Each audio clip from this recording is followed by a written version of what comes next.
Merhaba, hoş geldiniz. Yine güzel ve pratik bir tarifle karşınızdayım. Az önce bugün için revani videosu çektim. Revani biliyorsunuz pratik kolay yapılıyor. Ama çok yoğundum ve yemeğim yoktu. Gündüzden yemek ayarlamamıştım. Bir de akşam yemeği ayarlayayım dedim. Aklıma evde de mantarım vardı. Pratik hemen fırında mantar yapmak geldi. Sizinle de paylaşayım istedim. Bir de onun videosunu çekeyim. Bugün 2 tane çekmiş olayım istedim. Hadi buyurun yapılışına geçelim.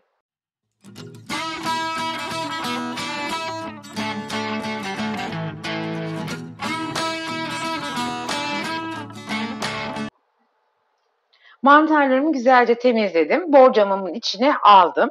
Arkadaşlar ben işte böyle her zaman çok kallavi yemekler yapmıyorum. Hiç de öyle hamarat bir hanım değilim.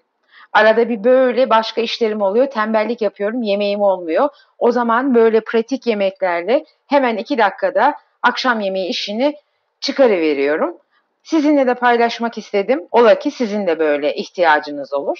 Şimdi ben tereyağlarımı mantarımın içine dolduruyorum. Tereyağı biliyorsunuz mantara inanılmaz yakışıyor. Daha doğrusu bu yemekte bu tadı tereyağı verecek. Bütün mantarların içine böyle birer parça göz kararı tereyağlarımı koydum. Azıcık kenarlarına da attım.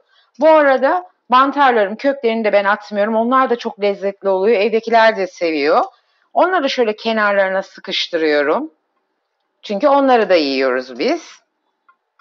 Hatta hiçbir şey yapmasam onlarla omlet tarzı güzel yemeklerde yapıyorum. Şimdi İzmir tulumum var. İzmir tulumlarımı da peynirlerimi tereyağlarımın üzerine yerleştiriyorum. Çok lezzetli oluyor. Mutlaka yapmışsınızdır ama yapmayanlar için bir göstereyim istedim ben. Mantar, tereyağı ve İzmir tulumu muhteşem bir üçlü oluyorlar. Mantarlarımızın yıkanmamış olması, temizlenip kuru olması önemli. Çünkü fırında cılbır cılbır su olmasın. Lezzetli bir şekilde mantar tadını ve kokusunu alarak yiyelim yemeğimizi. Peynirin ölçüsü de tamamen sizin keyfinize bağlı. Biz açık peynirlice seviyoruz. Pişmesi de çok pratik, hazırlaması da çok pratik gördüğünüz gibi.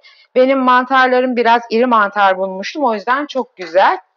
Şimdi mantarlarımın üzerine karabiberimi çekiyorum.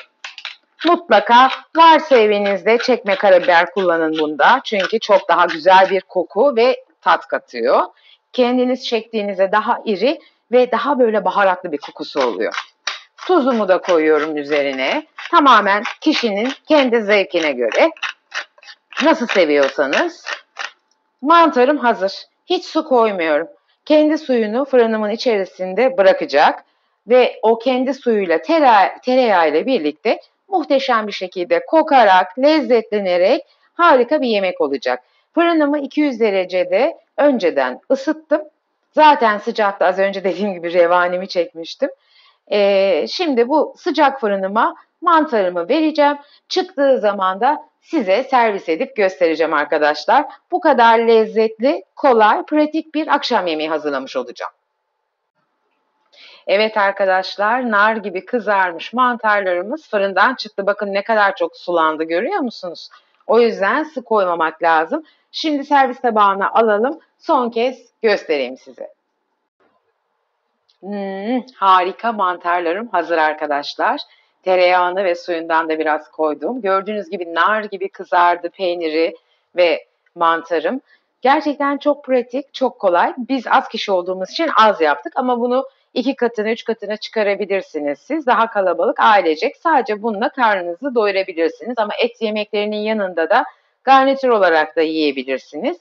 Size şimdiden deneyecek olanlara afiyet olsun diyorum ve ellerinize sağlık diyorum. Umarım tarifimi beğenmişsinizdir ve evlerinize denersiniz. Videomu, tarifimi beğendiyseniz lütfen videomu beğenmeyi, bildirim zilini açmayı ve kanalıma abone olmayı unutmayın. Bir sonraki güzel videomuzda birlikte olmak üzere. Hoşça kalın, sevgiyle kalın. Sizi seviyorum.